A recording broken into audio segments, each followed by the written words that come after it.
Hey guys, welcome to Bastion Time. I am your host Bastion. This is Nintendo News. Let's get to that news. First of all, let's talk about some things that we discovered about the Switch after the Switch presentation. It never ceases to amaze me that sometimes Nintendo leaves out really important details during an actual presentation, like at E3 or something like that, and then they just put them out there after the fact, and instead they've wasted all of their time talking about stupid stuff, which is kind of half of the Switch presentation. I felt was kind of full of mind-numbing boringness, but that's just me. I mean, yeah, there are tons of really exciting things happening sandwiched between these long stretches of boredom, but anyways, I don't want to rip on that too much, but the point is they've revealed some new details that they could have revealed during the presentation, but I digress. One of those things is about the fact that, yes, the Switch will come with a card that stores up to 32 gigs, however, you are not limited to that. You can swap out that card for something even as high as 2 terabytes, so you're gonna be fine. The Switch can handle storing tons of data. There's also the fact that Nintendo has admitted, yes, there is the ability to attach an external hard drive to the Switch, but they have not yet enabled that feature because, quite frankly, they don't know if they want to.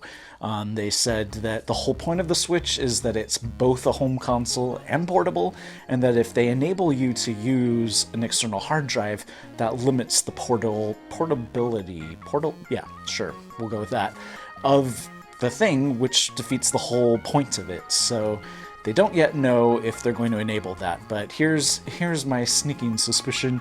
If tons of people complain about not having the ability to use an external hard drive, they'll enable it. They want to make their fans happy. One of the things that they did talk about during the presentation is that for your first month, you will have free online play abilities, but after that, it will be a charged monthly fee, and they won't go into any details just yet about the pricing of that, but they did say, hey, but just so you know, while you pay for that service, you will get one free, each month you'll get a different free old school NES or SNES game that has been rebuilt to have online play capabilities, and you'll get that for free.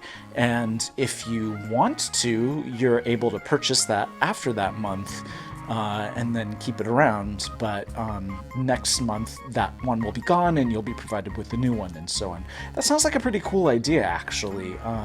I definitely haven't heard of PlayStation or Xbox doing anything like that, so it's pretty interesting. I cannot imagine what these games... I mean, Mario Kart, let's be real here, that's probably one of them. So old school Super Nintendo style Mario Kart, but what... I mean, I'm just trying to imagine a Link to the Past with online play capabilities. It just does not compute, so I don't know what games they're gonna try to do this with, but it sounds like they've got their work cut out for them.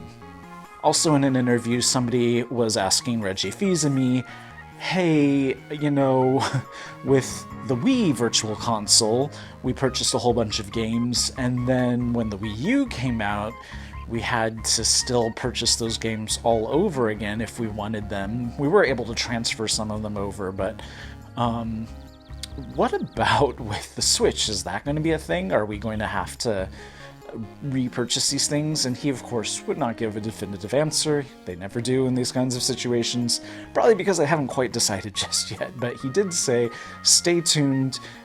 They will be discussing that in the future. So sounds like maybe they might just let you transfer your Virtual Console games into your My Nintendo account at some point, and then you'll be able to play those on your 3DS or your Switch or whatever. That's my hope, at least. That's the only sane way to go about doing this in this day and age. And then another interesting tidbit we learned is that the Switch will not have MIIVERSE, so they're doing away with that, and it will not have STREETPASS. I mean, that makes sense. You're not gonna... Well, I guess you could... I mean, it is portable, so you are carrying it around, but they decided, no, that's not what this thing is about anymore. So none of that stuff anymore.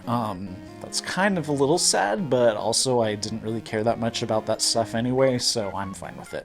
And then our final little tidbit for this particular video is about the cases, and the fact that it's not as small as a 3DS case, but it is not as big as a Wii U case.